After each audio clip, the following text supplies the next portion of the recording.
Hey everybody, it's Tim with Broken Dice, bringing you a quick little channel update.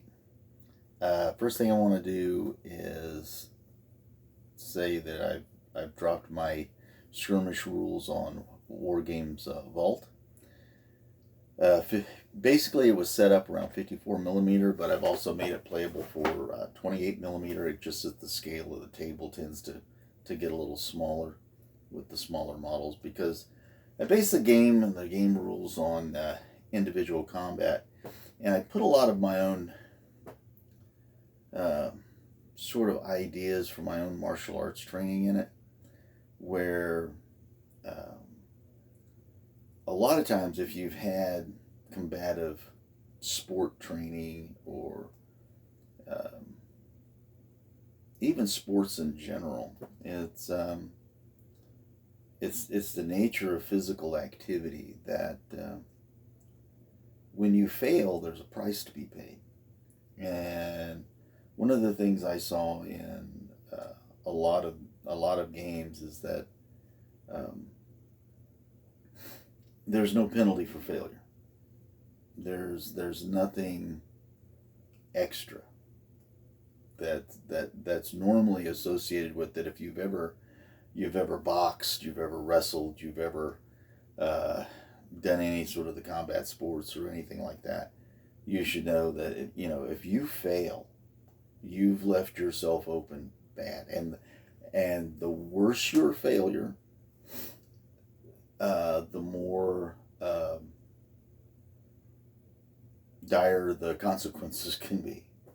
Um, on a personal note, I can remember way back in the 80s fighting in Taekwondo tournaments and stuff, and that one of my first experiences with that was failing on a technique and just getting blasted, and at that moment of failure,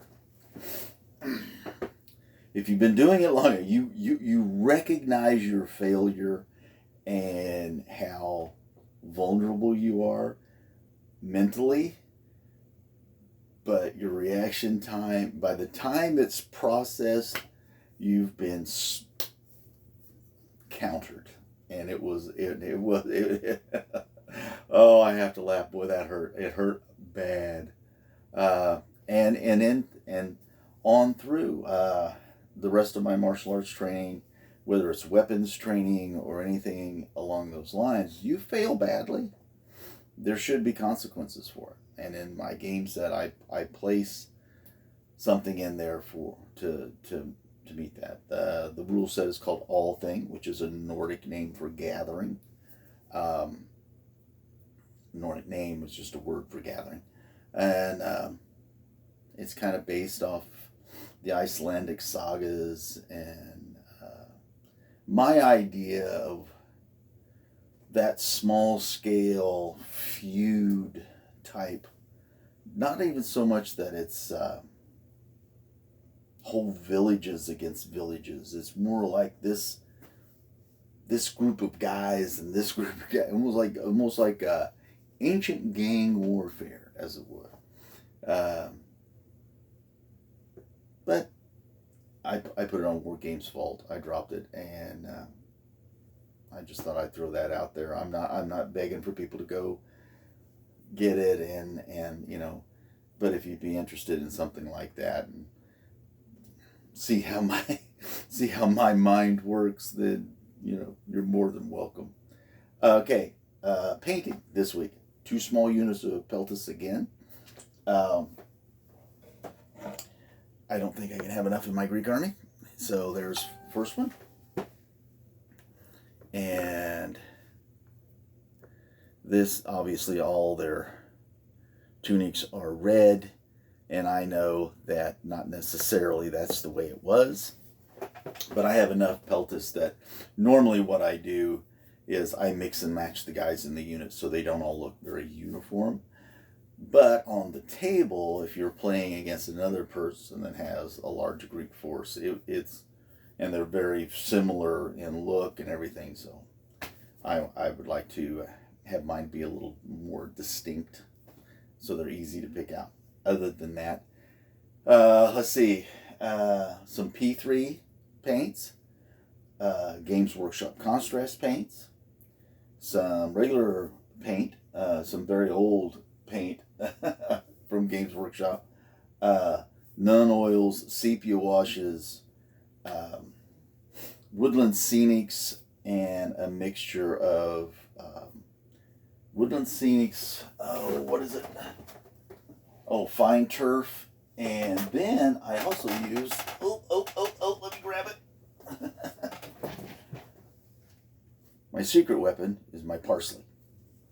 And I use that on some of the bases. Nothing super tricky. And so that's the end of that. Again, LBM transfers, Victrix models, great combination.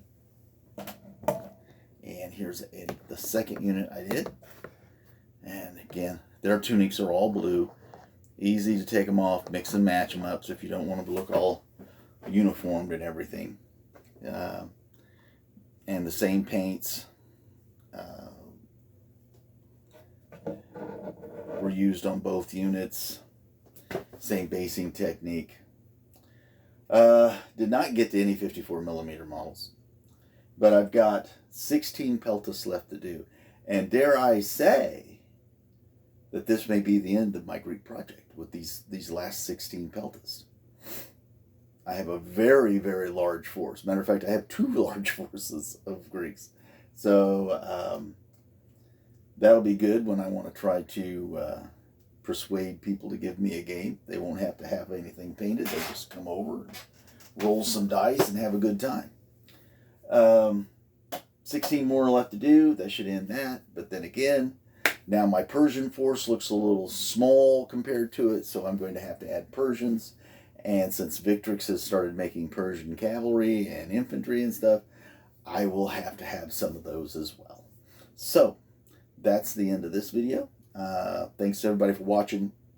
I want you to stay safe, stay well. Hope you get your projects done. And I'll see you next time. And hopefully next time I may have a 54mm Viking model done. But I make no promises. See ya. You guys have a good one.